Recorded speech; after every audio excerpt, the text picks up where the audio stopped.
ललितपुर में जिलाधिकारी ने एक अनोखी पहल करते हुए एक छुट्टी के दिन भी जनता दरबार लगाया। इसका उद्देश्य लोगों की समस्याओं का तुरंत समाधान करना है। इस दौरान बड़ी संख्या में ग्रामीण और शहरी लोग अपने शिकायतें लेकर पहुंचे। डीएम के साथ साथ अन्य अधिकारी और कर्मचारी भी मौजूद रहे ताकि शिकायतों का मौके पर ही निपटारा किया जा सके। ये पहल इसीलिए भी खास है क्योंकि जहां आमतौर पर छुट्टियों में सरकारी दफ्तर बंद रहते हैं, वहीं ललितपुर में प्रशासन ने एक नई मिसाल पेश की है। डीएम डुली ने एक विकलांग शिकायतकर्ता की समस्या सुनने के लिए अपनी सीट से उठकर उसके पास गए और तुरंत समाधान के निर्देश दिए। इस पहल से जनता में खुशी है और लोगों का कहना है कि अगर इसी तरह सुनवाई होती रही तो उनकी समस्या जल्द से जल्द हो जाएगी। के बीच में वो कम हो, एट द सेम टाइम जो डिस्टेंस रहा है अनअप्रोचेबिलिटी का वो भी खत्म हो, और एक बार ट्रस्ट डेफिसिट कम होगा तो then we can trust deficit जो है वो खत्म होगा तो we can start working over other developmental ideas as well, जिसमें ज़्यादा पार्टिसिपेशन हो, like the areas of tourism, the areas of leisure, या फिर जैसे हमारे पास इतने सारे dams and everything where I think lot of things can be done. Point is I believe in lead by example जी। मैं खुद नहीं करूंगा तो मैं कैसे किसी को कह सकता हूँ कि वो करे। तो हम लोग कोशिश कर रहे हैं, अगर इफ इट इज पॉसिबल तो इट स्प्रेड्स डाउनवर्ड्स एंड हमारा काम डिस्ट्रिक्ट।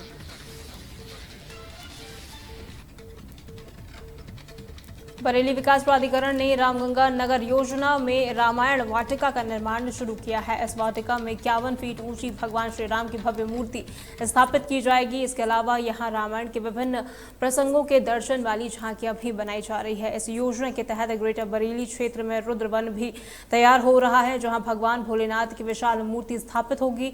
इस प्रोजेक्ट का उद्देश्य इन स्थलों को धार्मिक और पर्यटन स्थल के रूप में विकसित करना है। एक नया पहचान है रामायण वाटिका। रामायण वाटिका में लास्ट फरवरी में हम लोग फ्लावर शो भी किया था। अभी हम लोग जल्दी रामायण वाटिका का लोकार्पण होने वाला है। जनता की तरफ से तो बहुत इसमें मतलब लोग पूछते रहते हैं कब होगा, उसका टाइम अभी आ गया है। जो सबसे बड़ा जो महत्वपूर्ण चीज़ है रामायण वाटिका का, जो प्रभु श्री राम जी का जो मूर्ति का है उसको स्थापना जल्दी होने वाला है।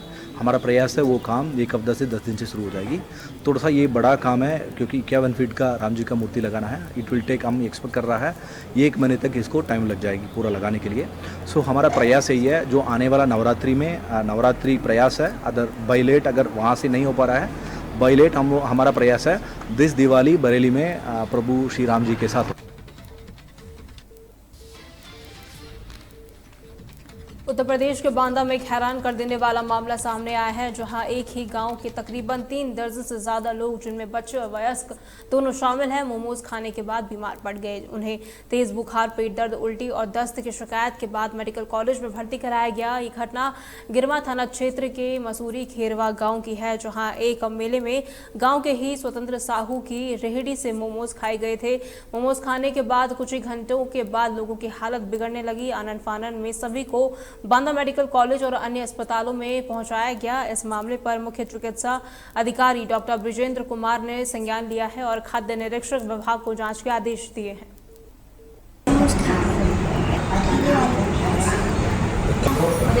अच्छा, गाँव नहीं लगाता? कब खाया था उसके? 4 या 5। कब खाया था? कल? परसों।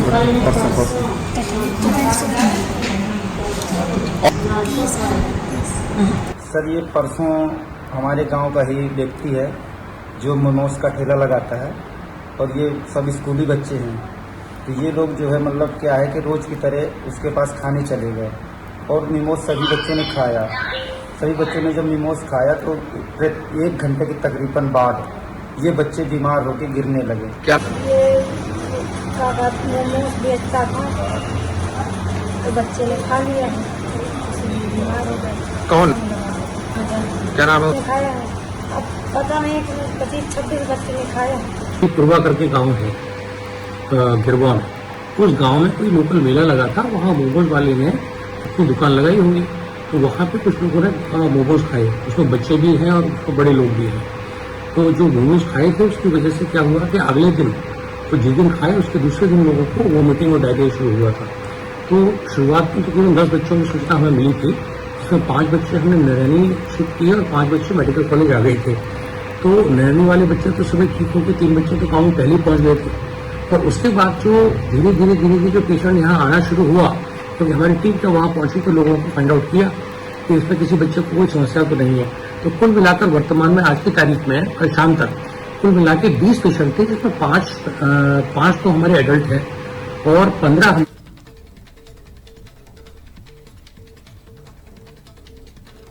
बरेली में किसान एकता संघ के बैनर तले किसानों ने सोमवार को जोरदार प्रदर्शन किया। उन्होंने चौपला ओवरब्रिज की खराब हालत और बरेली बदायूं सिंचाई परियोजना को जल्द से शुरू करने की मांग की। किसानों ने अपनी मांगे सिटी मजिस्ट्रेट को एक ज्ञापन सौंप कर रखी। किसान नेता डॉक्टर रवि नागर ने बताया कि चौपाला ओवरब्रिज पर 3 महीने पहले बनी सड़क में गहरे गड्ढे बन गए हैं, जिससे हल्के वाहनों को दिक्कत हो रही है और पुल को भी नुकसान का खतरा बना हुआ है।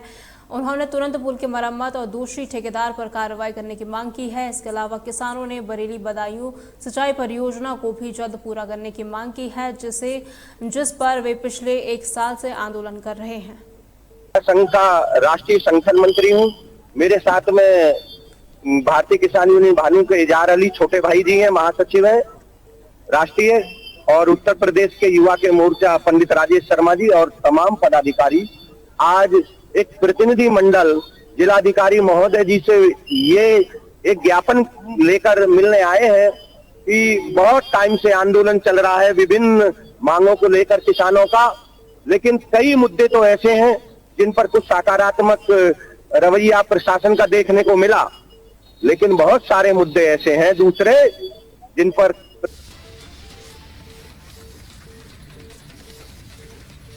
हमीरपुर जिले के मदहा विकासखंड स्थित मदारपुर डेरा बस्ती के ग्रामीण आज भी बुनियादी सुविधाओं से वंचित हैं। आज़ादी के बाद भी इस गांव में पक्की सड़क नहीं है और ना ही पीने का साफ पानी और ना ही कोई स्वास्थ्य सुविधाएं उपलब्ध है। हालत इतने खराब हैं कि कई ग्रामीण मजबूरी में गांव छोड़कर पलायन कर चुके हैं। गांव के बच्चों को भी शिक्षा भी उन्हीं की बुरी तरीके से प्रभावित हो रही है, क्योंकि यहाँ सिर्फ 5वीं तक का प्राइमरी स्कूल है और बारिश में रास्ते खराब होने के कारण बच्चे पढ़ने भी नहीं आ पाते हैं।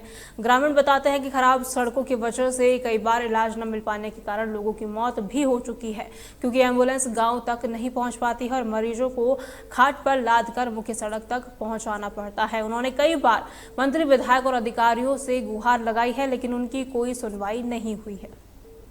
नमस्कार, मैं तहलका डिजिटल से सोनेश कुमार आज फिर वही गांव में आया हूं जिस गांव के लिए आपको बताता चलूं कि आजादी से बाद भी आज ये गांव अपने अस्तित्व की लड़ाई लड़ रहा है।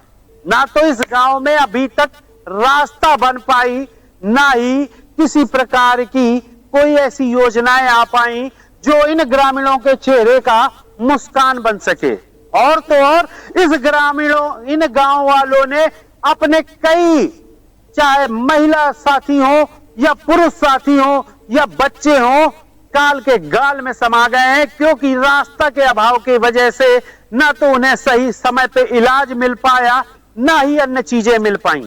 हम ग्रामीणों से भी बात करेंगे, लेकिन मैं कुछ चीजें आपको बताता चलूं कि हमीरपुर जनपद में कई ऐसे, या ये कह सकते हैं कि ये जो निषाद बेल्ट का गांव है, इसमें 70-90% लगभग, ये कह सकते हैं कि 95% ज्यादातर घर निषादों के हैं। लेकिन निषादों के कई यहां पर नेता हमारे देश में, हमारे प्रदेश में प्रदेश का नेतृत्व मंत्री पद में कर चुके हैं, चाहे वो विशंबर निषाद रहे हो, चाहे साध्वी निरंजन ज्योति रही हो, चाहे वर्तमान में रामकेश निषाद रहे हो। लेकिन इनकी जो दिक्कत है वो कोई अभी तक समझ नहीं पाया है। आज भी ये गांव आजादी के समय का गांव है, लेकिन इस गांव में आज भी रास्ता नहीं बन पाया है। चलिए मैं आपको ग्रामीणों से मिलवाता हूं और दिखाने का प्रयास करता हूं, और बात करने के साथ साथ में उनसे जानने का प्रयास कर रहे हैं कि यहाँ पे वो किन किन जो मूल समस्याओं को लेकर के उनको रोजमर्रा की जिंदगी में, उनके जनजीवन में क्या प्रभाव पड़ रहा है। तो सीधा हम ग्रामीणों से बात करते हैं और बात करने के साथ में जानने का प्रयास कर रहे हैं कि आखिर उनकी समस्याएं जो मूल तरीके से हैं वो क्या क्या हैं। आपका क्या नाम है? मेरा गायत्री नाम तो गायत्री जी, जो ये समस्याएं आपके साथ आ रही हैं, तो क्या क्या मूल समस्याएं आपको देखना पड़ रहा है? सर जी, हमारी समस्या बहुत है। ये रोड की तो समस्या है, पानी की भी समस्या है, स्कूल है तो देखो बच्चे जा नहीं पा रहे हैं। मेरा बच्चा खुद है बस 12 साल का, मैंने उसको सैलानी भेजा है पढ़ने के लिए। कितनी माँ बहनें कितने कितने बच्चों को कहाँ पर भेज कर पढ़ाएंगे। आप ये सोचिए कि हम ये चाहते हैं सर जी कि अगर रोड की व्यवस्था हो जाएगी तो हम अपना बच्चा खुद को गाड़ी में भेज सकते हैं। क्या करें सर जी, ऐसे ही चलता रहा तो क्या करेंगी माताएं बहनें, कोई भी बच्चा नहीं पढ़ पाएगा। ये रोड में अभी अभी डिलीवरी हुई है, 15 दिन हुए। वो डिलीवरी इधर से हम सभी औरतें लेकर जा रहे थे, रास्ते में नरियाज के पहले ही बच्चा पैदा हो गया था रास्ते में, धुर्दा में। और स्कूल हम टाइम से स्कूल भी नहीं पहुंच पा रहे हैं, लेट भी हो जाता है स्कूल जाने में। यहाँ से पैदल जाना पड़ता है कि बच्चाला में धुर्दों में रोड नहीं बन पा रहा। इसमें भी अध्यापक नहीं आ पा रहे हैं। ऐसी हालात में अध्यापक ना आने के कारण कुछ ऐसे शिक्षक बच्चे हैं जो उसमें नहीं पढ़ पा रहे हैं, आगे के लिए भविष्य नहीं बना रहे। हम सरकार से निवेदन करेंगे कि इधर से जल्दी सुनवाई की जाए। जैसा कि इन बहन ने साफ साफ बोला कि जो बच्चों की पढ़ाई के लेकर के जो यहाँ टीचर भी है वो रास्ता ना हो पाने की वजह से विद्यालय नहीं आ पाते हैं, तो वो मतलब ये जो टीचर आते हैं तो कैसे आते हैं? वो पैदल आते हैं, कीचड़ में जूता चप्पल हाथ में लेके आते हैं। अच्छा। हाँ, जब जैसे ज्यादा बारिश हो गई तो नहीं आ पाते तो हम खोलते हैं। एक लड़की का नाम उधर लिखा तो वो लड़की। अच्छा, आप साफ तौर पे समझ सकते हैं कि किस स्थिति से एक अध्यापक भी विद्यालय में किस कंडीशन में आता है, और शिक्षा को लेकर के वो लोग बराबर आते हैं, लेकिन विद्यालय यहाँ सिर्फ कक्षा 5 तक है। छोटे बच्चों की पढ़ाई को लेकर के तो सभी लोग सजग हैं, लेकिन उच्च शिक्षाओं के लिए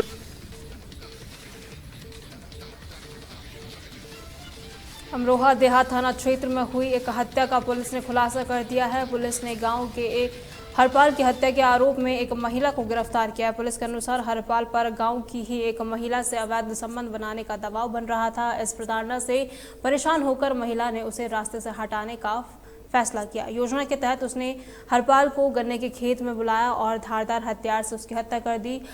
सीओ नौगवा ने बताया कि मृतक द्वारा अवैध संबंध बनाने का दबाव ही हत्या का मुख्य कारण था। पुलिस ने वैज्ञानिक तरीकों से जांच कर आरोपी महिला को गिरफ्तार कर लिया है और आगे की कानूनी कार्रवाई की जा रही है।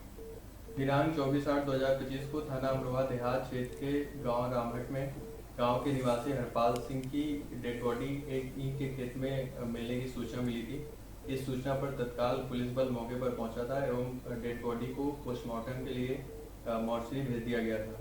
परिवारजनों द्वारा गांव की ही मुन्नी देवी के खिलाफ हत्या का आरोप अंकित करते हुए तहरीर दी गई थी। मुन्नी देवी से पुलिस द्वारा पूछताछ करने पर उक्त घटना को स्वीकार किया गया एवं बताया गया कि हरपाल सिंह द्वारा मुन्नी देवी के ऊपर अवैध संबंधों को लेकर दबाव बनाया जा रहा था, जिसके चलते मुन्नी देवी ने हरपाल सिंह को ईंट के खेत में बुलाकर उस पर लोहे की एक छोटी रॉड से हमला करके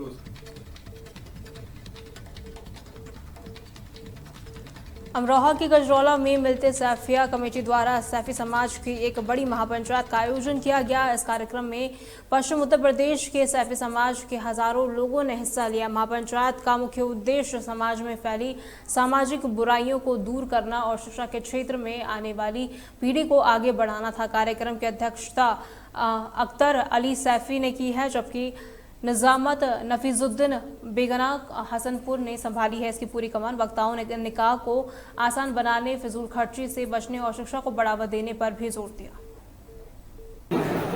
और उसके सरपरस्त अध्यक्ष हमारे जनाब हाजी इस्लामुद्दीन सैफी साहब हैं, उन्हीं के सरपरस्ती में इस प्रोग्राम को रखा गया है। इस प्रोग्राम का जो मेन उद्देश्य है हमारा, उस उद्देश्य में इस बात को तरजीह दी जा रही है कि जो शादियाँ हमारे यहाँ होती है उनमें खाली बर्बादी है और दहेज का मामला है, गैर ज़रूरी उसमें जो रस्में होती हैं उनसे जो बड़े लग रहे हैं। क्या मोटिव?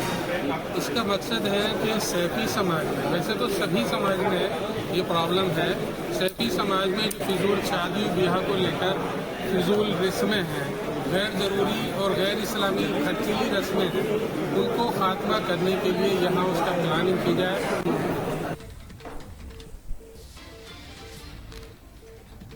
उत्तर प्रदेश की अहम खबरों में फिलहाल के लिए इतना ही। खबरों के लिए बने रहें तहलका डिजिटल के साथ।